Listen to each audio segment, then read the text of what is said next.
Hello everyone, কেমন আছো সবাই? সকলকে আমার চ্যানেলে অনেক অনেক স্বাগত। আমি ঈশা, আমার নতুন চ্যানেল অমিত ঈশা ও অফিসিয়ালে তোমাদের সকলকে অনেক অনেক স্বাগত। আজকের দিনটা ছিল খুবই সুন্দর, দেখতে পরিবেশটা অপরূপ সুন্দর লাগছে।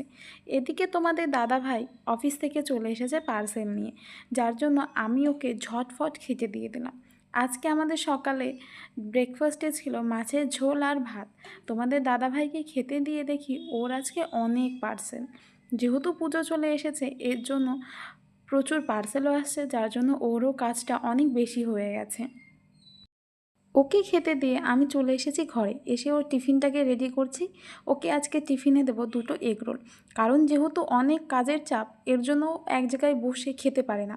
আর যেহেতু ও এক জায়গা থেকে আরেক জায়গায় হেঁটে যেতে পারবে না, এর জন্য ওর প্রয়োজনীয় সমস্ত জিনিসগুলোই আমি দিয়ে দিই। আর আমি দুটো জলের বোতল দিই, একটা পুরো বরফ আর একটা হচ্ছে ওর ভেতরে আমি অনেক বরফ